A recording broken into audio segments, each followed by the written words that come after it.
8ই August আমাকে বাংলাদেশ ছাড়তে বাধ্য করেছিল তখনকার সরকার। দীর্ঘ ১৯ বছর পর উগ্র হিন্দুত্ববাদীদের কাঁধে ভর করে কলকাতায় ফিরেই ইসলাম ও মুসলিম সমাজ এবং বাংলাদেশের বিরুদ্ধে নতুন করে বিষোদ্গার করে চলেছেন বিতর্কিত ও নির্বাসিত লেখিকা তসলিমা নাসরিন। তবে হিন্দুত্ববাদী বিজেপি সরকারের অধীনে ভারতীয় মুসলিমদের নিপীড়ন এবং বাংলাভাষীদের বাংলাদেশি তকমা দিয়ে অমানবিক পুশিন সংক্রান্ত সুনির্দিষ্ট প্রশ্নের মুখোমুখি হতেই চরম অস্বস্তিতে পড়ে মুখ কালো করে বোবা হয়ে গেলেন তিনি। কলকাতায় সাংবাদিকদের অপ্রিয় কিন্তু বস্তুনিষ্ঠ প্রশ্নের মুখে পড়ে ইসলাম বিদ্বেষী এই লেখিকার দ্বিমুখী ও খোলস গোটানো রূপ উন্মোচিত হয়ে পড়েছে।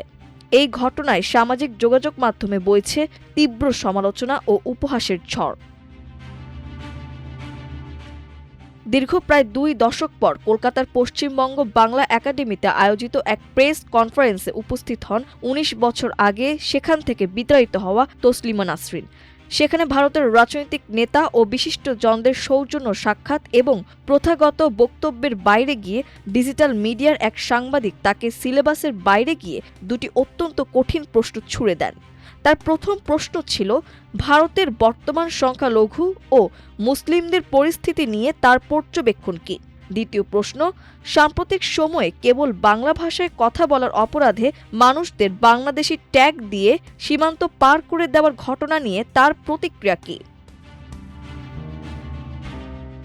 সাংবাদিকদের পক্ষ থেকে বারবার তাগিদ দেওয়া সত্ত্বেও এবং ভারতের সংখ্যালঘুদের বর্তমান অবস্থা কী বা পুশ ব্যাক নিয়ে মন্তব্য কী, এসব প্রশ্নের সামনে তসলিমা নাসরিন হতভম্ব হয়ে পড়েন।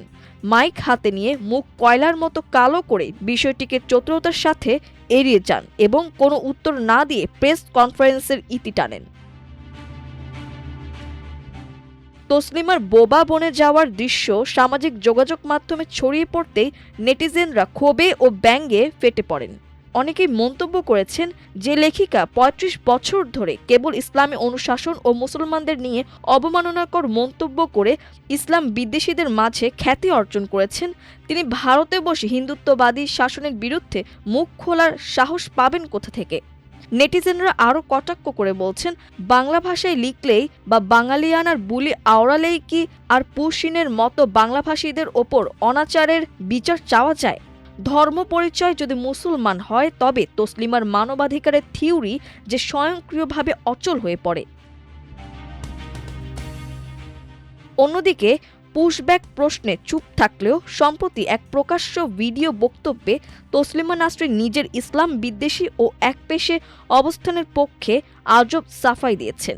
তিনি সরাসরি স্বীকার করেছেন যে তিনি সব ধর্মের মৌলবাদের বিরুদ্ধে সমানভাবে সরব হওয়ার কোনো দায় নেননি। আমি শৈশব থেকে ইসলামী আইন ও মুসলিম সমাজের বৈষম্য দেখেছি, তাই কেবল এর বিরুদ্ধেই লড়ব।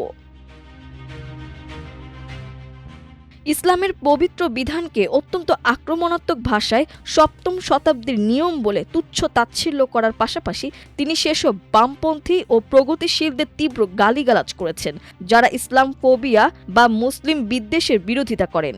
তসলিমা তাদের মুসলিম সমাজের সবচেয়ে বড় শত্রু বলে আখ্যা দেন।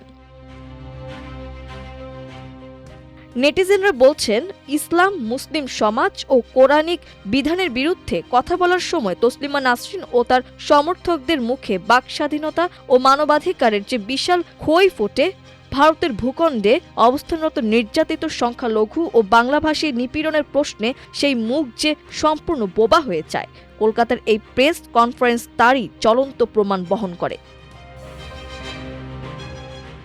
মাল্টিমিডিয়া ডেস্ক, আমার দেশ।